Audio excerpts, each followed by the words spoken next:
Hello friends. Polity की इस श्रृंखला में आज हम बात करेंगे संविधान के बनने की प्रक्रिया की, यानी making of the Indian constitution. So friends, बहुत बहुत स्वागत है आपका कबीरा एकेडमी में। Let's start with the making of the Indian constitution. So ये जो लेक्चर है, वीडियो है, ये बाइलिंगुअल रहने वाला है। इंग्लिश में भी देखेंगे और हिंदी में भी। स्टार्ट करते हैं। फर्स्ट है background and demand for a constituent assembly. The demand for framing India's constitution by Indians themselves emerged in the early 20th century. M.N. Roy 1934 में first proposed the idea of a constituent assembly. The Indian National Congress 1935 demanded an elected constituent assembly. The British government accepted the idea in the August of 1940. The Cripps Mission 1942 reaffirmed it but failed. Finally, the Cabinet Mission Plan in 1946 provided a concrete scheme to form the Constituent Assembly. यही अब हिंदी में देखते हैं।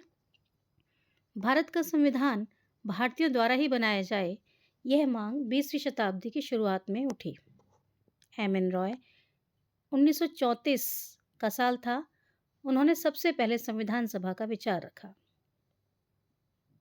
कांग्रेस में 1935 यानी 1935 में निर्वाचित संविधान सभा की मांग की। ब्रिटिश सरकार ने इसे अगस्त प्रस्ताव 1940 में स्वीकार किया। क्रिप्स मिशन 1942 भी इसका उल्लेख करता है पर असफल रहा।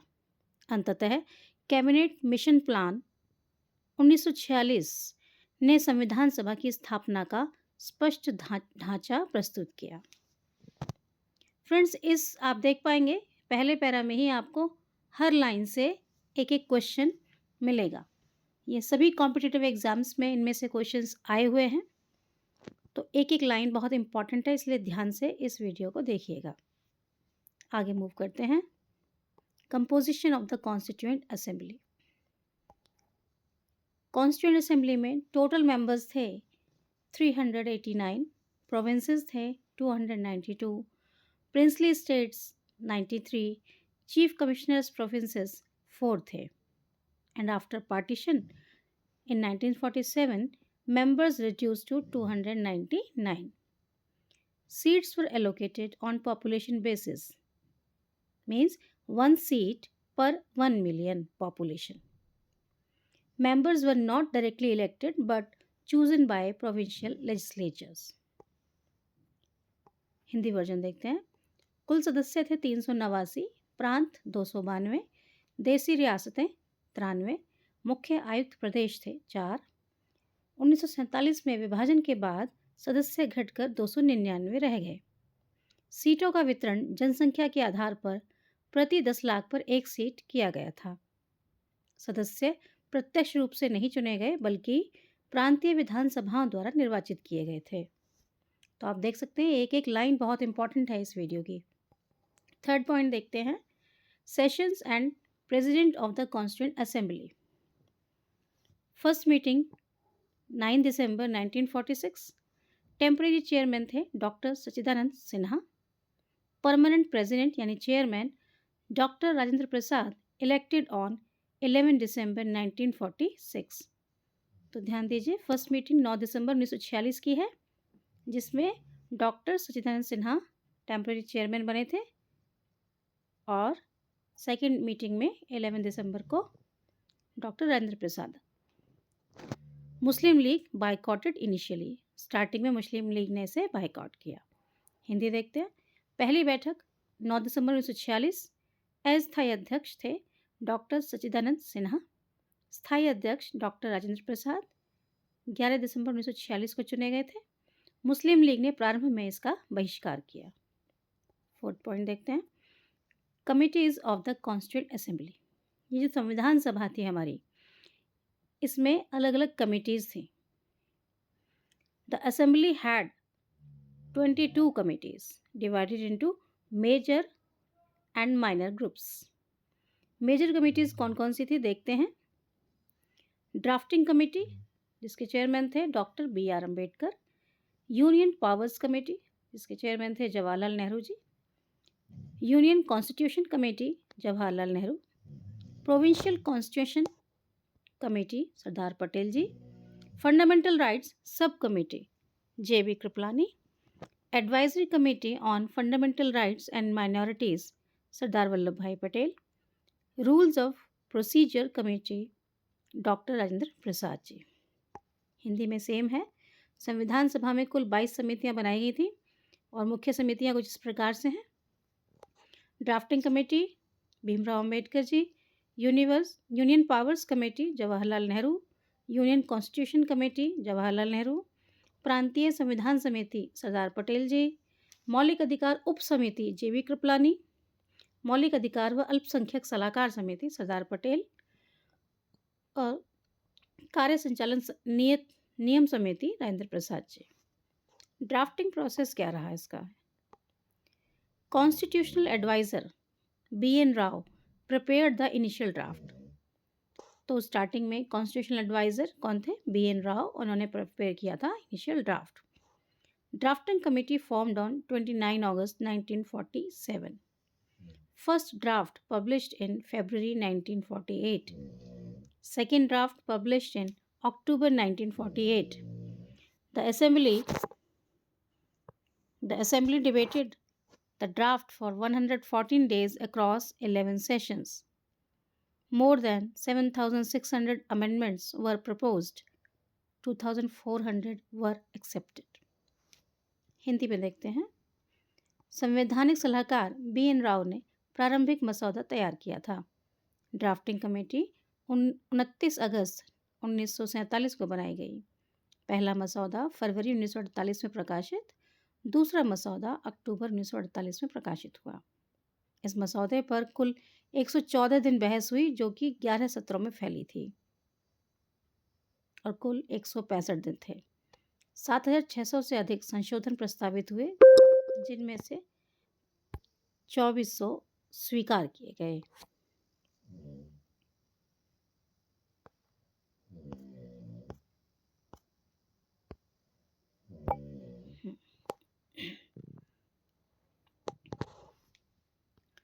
नेक्स्ट पॉइंट देखते हैं, adoption and enforcement.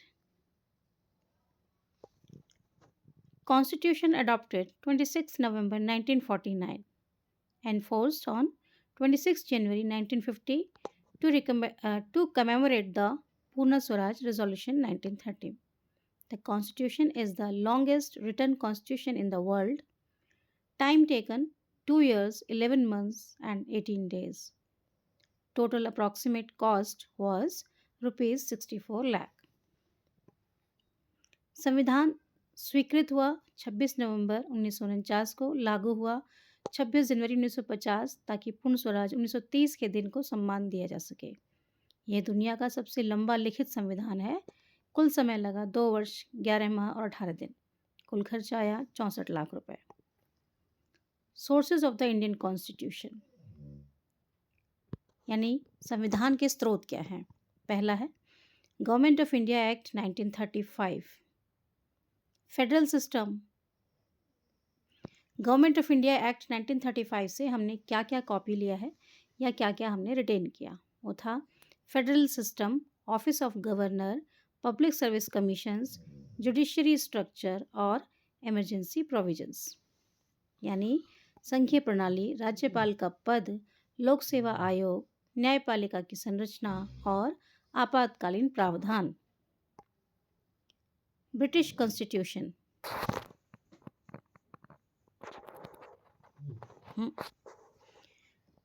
British constitution से हमने लिया था parliamentary system, rule of law, single citizenship, cabinet system, prerogative Ritz.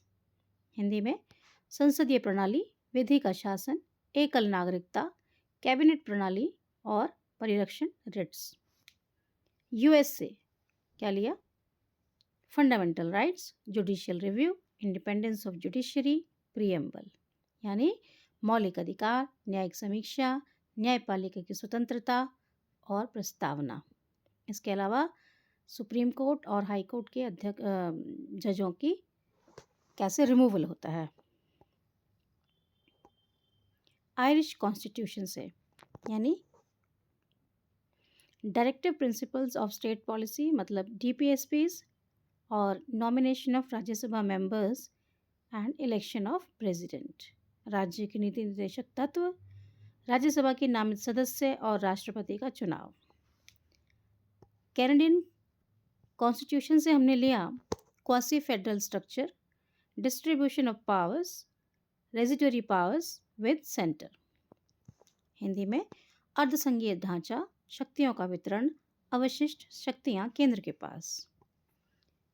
Australian constitution से concurrent list, freedom of trade and commerce, joint sitting of parliament, यानी समवर्ती सूची, व्यापार व वाणिज्य की स्वतंत्रता, संसद का संयुक्त सत्र।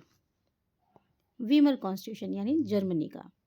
English emergency powers, article 352, suspension of fundamental rights, यानी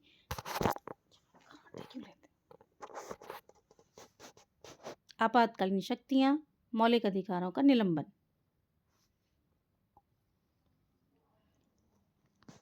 सोवियत संघ से यानी USSR, फंडामेंटल ड्यूटीज और 5 ईयर प्लानिंग, मौलिक कर्तव्य और पंचवर्षीय योजनाएं।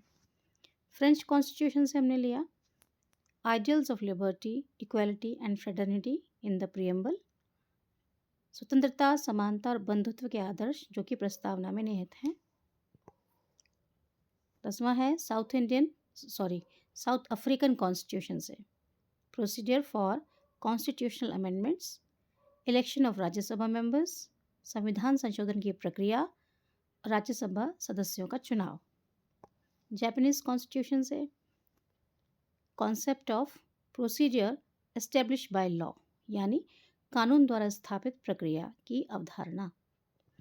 फ्रेंड्स, जो टॉपिक हमने अभी किया है इसके सोर्सेज और मेकिंग ऑफ द कॉन्स्टिट्यूशन से, इसी से रिलेटेड कुछ MCQs देख लेते हैं।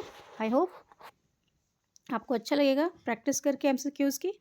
Question number 1, who first propose the idea of the constituent assembly? संविधान सभा का विचार सबसे पहले किसने दिया था? तो मैं ऑप्शंस नहीं पढ़ूंगी, मैं सीधा आंसर बोल देती हूँ। इसका आंसर है M N Roy, proposed it in 1934. Second है which plan finally provided for the formation of the Constituent Assembly? कौन सी योजना ने अंततः संविधान सभा के गठन का प्रावधान किया? तो इसका राइट आंसर है option B, cabinet mission plan. तो 1946 में the cabinet mission plan led the actual structure. Question number 3, how many members were originally in the Constituent Assembly? संविधान सभा में प्रारंभ में कुल कितने सदस्य थे? तो हमने देखा था इसका ऑप्शन सी राइट है, 389। एक्सप्लेनेशन है इसकी, 389 seats were allotted. After partition, it became 299. Question number 4, who was the temporary chairman of the Constituent Assembly? संविधान सभा के अस्थायी अध्यक्ष कौन थे? तो अस्थायी अध्यक्ष कौन थे? Doctor Sachchidanand Sinha. Option B is right. Question number 5, who was elected as the permanent president of the constituent assembly? संविधान सभा के स्थायी अध्यक्ष कौन थे? तो option B is right, Rajendra Prasad ji. 6th question है, who was the chairman of the drafting committee? Drafting committee के अध्यक्ष कौन थे? तो ये थे option C is right, BR Ambedkar ji. Who prepared the initial draft of the constitution? संविधान का प्रारंभिक मसौदा किसने तैयार किया? तो ये थे option B is right, BN Rao. Constitution was adopted on which date? संविधान किस तिथि को अपनाया गया था? तो ये था 26 नवंबर 1949, यानी option C is right. The constitution came into force on which date? संविधान किस तिथि को लागू हुआ? तो ये थी ऑप्शन सी इज राइट, 26 जनवरी 1950 को। How much time did the constituent assembly take to frame the constitution, यानी संविधान तैयार करने में संविधान सभा ने कितना समय लिया? तो इसका आंसर है option B 2 years 11 months and 18 days। 11th question, how many amendments were proposed during the drafting, मसौदा निर्माण के दौरान कितने संशोधन प्रस्तावित किए गए थे? तो ये थे 7600 से भी ज़्यादा, यानी option C is right. Next question, the constituent assembly had how many total committees, कुल कितनी समितियां थी? तो ये थी 22, यानी option C is right. From which country did India borrow the concept of fundamental rights, मौलिक अधिकारों का विचार भारत ने किस देश से लिया है? तो इसका आंसर है ऑप्शन बी यूएसए, यानी America. Which committee dealt with fundamental rights and minorities, मौलिक अधिकार और अल्पसंख्यकों से संबंधित समिति कौन सी थी? तो ये थी एडवाइजरी कमेटी, जो कि सरदार वल्लभ भाई पटेल इसको लेड कर रहे थे। Option B is right.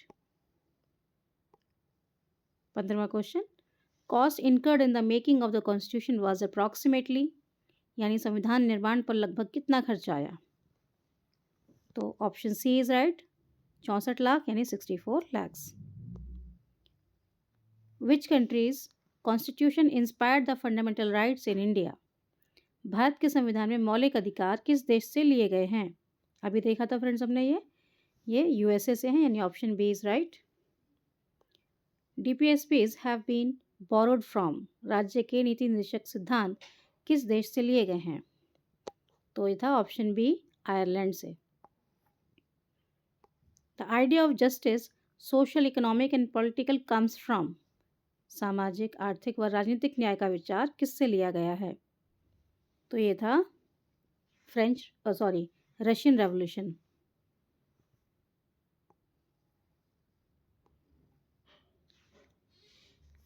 The concept of procedure establish by law is taken from, तो ये है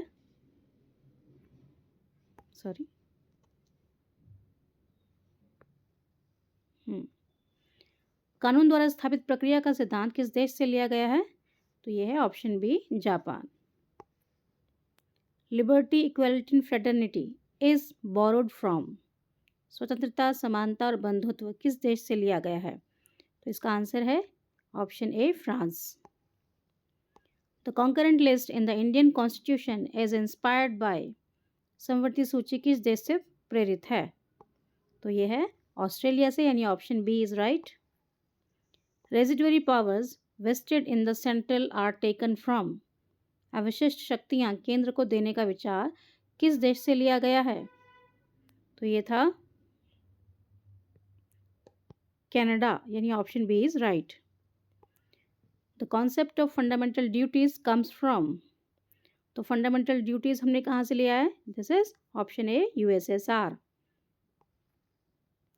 parliamentary system in India was adopted from, भारत में संसदीय प्रणाली किस देश से अपनाई गई है? तो संसदीय प्रणाली हमारी कहाँ से आई है? ये आई है यूके, यानी ब्रिटिशर्स की है। And the last question is emergency provisions in the Indian constitution were inspired by, यानी भारतीय संविधान में आपातकालीन प्रावधान किससे लिए गए हैं? फ्रेंड्स, इस क्वेश्चन का आंसर आप मुझे कमेंट करेंगे। तो आज के इस वीडियो में इतना ही रखते हैं। अपना साथ और सपोर्ट बनाए रखिए। मिलते हैं नेक्स्ट वीडियो में, तो वीडियो को लाइक करते हुए ज़रूर जाइएगा। Thank you.